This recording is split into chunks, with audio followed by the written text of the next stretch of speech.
Kita lanjutkan perbincangan dengan Pak Ari. Pak Ari, itu kalau dari data DTKS, itu berapa jumlah yang berhak untuk menerima bansos? Jadi sebenarnya DTKS ini teknis dikit ya. DTKS ini memuat 40% populasi penduduk Indonesia yang termiskin. Ya. Miskinnya itu dari BPS, kan ada BPS ininya. Dari yang 24,7 juta tuh ya? 40% dari 24,7 juta? Enggak dong, 40% dari seluruh populasi. Oh. Ya. Cuma memang kita kan masih menggunakan sensus yang tahun 2015. Kan belum selesai ini sensus yang ini. Sehingga di dalam DTKS itu ada sekitar 97 juta sekian jiwa dan sekitar 28 juta KK. Ini juga yang kita gunakan untuk PBI, Jaminan Kesehatan Nasional. Dari sini full, ya. Subsidi listrik dari sini juga. Nah, dari DTKS ini 10 juta terima PKH, 20 juta terima program kartu sembako, dan ada yang tumpang tindih pasti, karena dia 10 juta ya ada yang overlapping, dan itu oke gitu ya kan. Sebenarnya kalau di luar COVID ini saja yang kita manage. Dua program ini. Berarti 30 juta ya total ya? Nggak bisa tumbahin karena 20 juta ada yang mengarsir, ada yang mengarsir. Nah, kemudian untuk yang kami berikan sembako di Jabodetabek, ini yang di luar ini semua. Karena apa? Ya ini kan sudah rutin, ya kan? Di luar ini semua. Kebetulan memang seperti Jakarta kan masyarakat miskinnya kan jauh lebih kecil dari daerah lain. Sehingga memang penerima PKH, penerima kartu sembakonya Jakarta ini kecil sekali. Jadi lebih besar yang non DTKS dibanding yang DTKS. Ini kan 1,8 juta KK. Ya kalau kali 4 mungkin sekitar berapa? 1,8 4 jutaan lah gitu ya. Lebih dong ya? Lebih. 7 juta 7, lah. 7, sekian juta. Kemudian yang Bodetabek sekitar 600.000 KK, 2,4 juta. Nah, ini semuanya yang Jabodetabek yang terima sembako ini yang di luar penerima PKH dan penerima program kartu sembako. Nah, jadi yang di luar Jabodetabek, dan bukan penerima PKH dan program kartu sembako itu kita berikan tunai, yang tadi saya sampaikan. BLT ya. Karena tidak mungkin kita itu 9 juta orang. Ya, 9 juta kakak, bukan orang, kakak ya. Kan tidak mungkin kita kirim-kirim sembako ngatur, waduh itu udah nggak kebayang dah ininya. Apa namanya?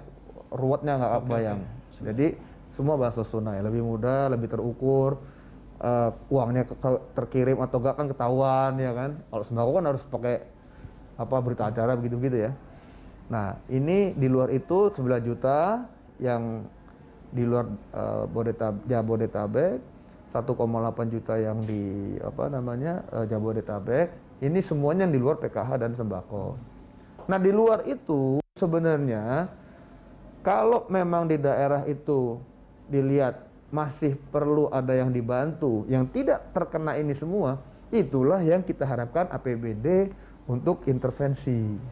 Berarti APBD daerah ya? APBD daerah, sehingga kolaborasi antara pusat dan daerah, ini kan kita bicara intensifikasi apa ekstensifikasi.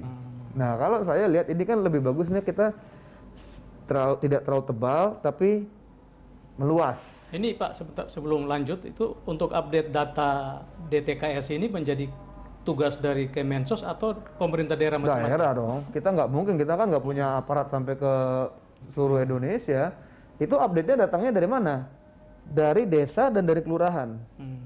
Mereka bermusyawarah, kan ada namanya musyawarah desa, musyawarah kelurahan. Kita kumpul, sama-sama mendata, ya kan, aparat-aparat pedesaan. Berapa sih sebenarnya di sini yang kita kategorikan miskin dan perlu dibantu? Satu desa 100, udah 100 A, B, C, D. Nah, datanya ini dibawa ke Dinas Sosial Kabupaten Kota. Di Kabupaten Kota, itu nanti masuk ke komputer kita. Ada sistem namanya 6NG, aplikasi 6NG. Itu hampir semua daerah tahu lah. Udah di-upload, dia login ke situ, dia masukin data-datanya semua. Tek. Otomatis ke kita, provinsi aja nggak bisa kutak-kutik gitu, Bung. Langsung dari kabupaten kota ke Kemensos, lewat provinsi bisa buka lah update-nya gitu ya. Tapi dia langsung masuk ke Kemensos. Sudah ada pemerintah daerah yang lakukan ini, Pak? Ini kan sudah lama. tiap 3 bulan kita minta diupdate. Tapi memang betul, tidak semua daerah rajin mengupdate. Inilah yang kadang-kadang sering jadi masalah. Makanya kalau pemerintah daerah kadang-kadang ribut soal data, saya sampaikan. Pertama, data itu kan dari kalian, saya bilang. Kalau kalian tidak rajin mengupdate, orang miskinnya itu terus, 10 tahun lagi juga dia. Jadi seringkali begini, Bung, saya ngomong agak teknis sedikit. Seringkali orang daerah bilang, tidak tepat sasaran lah, inilah, itulah. Pertanyaan saya balikin lagi. Yang harus mengupdate di daerah itu adalah kalian, adalah daerah. Kalau teman-teman di daerah tidak mengupdate, otomatis di sistem kami kan juga tidak ada yang baru. Nah makanya seringkali buat ini kenapa nggak tepat sasaran, ini salah sasaran.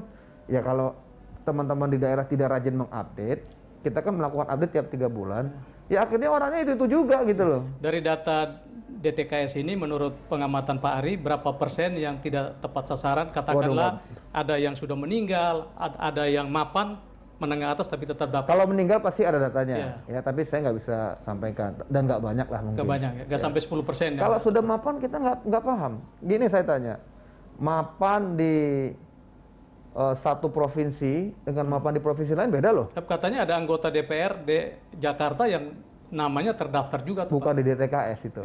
Itu dia terima bansos yang dari Pemprov DKI. Jadi jangan semua data ke kita nih disalahin ya. Ini terus terang saya ingin klarifikasi ya, bahwa setiap provinsi juga melakukan bansos, datanya dari mana? Ya bisa mereka menggunakan data sendiri. Nah kalau kembali lagi istilah sudah layak tapi ini masih diberikan bantuan, pertama saya kembalikan ke daerah, itu tugas daerah. Kalau dilihat keluarga itu masih terima PKH dan program kartu sembako, datangi saja petugasnya. Kayaknya sudah tidak cocok lagi ini, Anda dapat program ini. Pasti mau kok. Kan malu dong. Ibaratnya orangnya tidak miskin tapi dapat bantuan-bantuan untuk orang miskin, malu lah saya kira. Nah, itulah yang saya sampaikan tadi, update. Nah, kemudian kemapanan, kan kemapanan beda-beda. Satu provinsi dengan yang lain. Contoh misalnya kemapanan di daerah satu provinsi lah. DKI Jakarta dengan daerah lain misalnya. Ya daerah kampung saya deh, Sumatera Utara gitu misalnya. Kan pasti beda hitungannya. Mungkin di sana dengan 2 juta 1 bulan bisa hidup, di sini nggak bisa hidup. Nah jadi saya ingin tegaskan di sini begini. Kalau bicara layak tidak layak itu bisa sangat subjektif loh. Bisa sangat subjektif. Belum lagi, mohon maaf nih saya ingin sampaikan. Banyak juga urusan gini karena ada kepentingan politik daerah. Kita harus ingat juga, saya kan orang politik. Jadi mau pilkada, mau pilkades, ini kan bisa dimain-mainin. Artinya mungkin orangnya dia sebenarnya nggak layak, tapi dimasukin program itu, ya kan? Nah ini terjadi di lapangan kan kayak begini. Nah cuman mereka protes gitu, ya kan, ribut, salah data, Kemensos nggak becus. Padahal banyak juga ini yang sebenarnya ditunggangi politik-politik daerah. Tapi saya tidak mau terlalu bahas itu. Pertama, menurut saya, daerah itu harus rajin mengupdate datanya. Daerah itu siapa? Desa, kelurahan, di bawah Pemkab, di bawah Pemkot.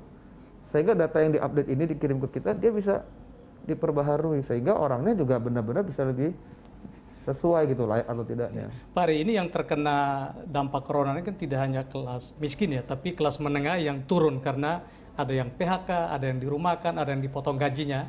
Bagaimana cara supaya mereka juga dapat bantuan?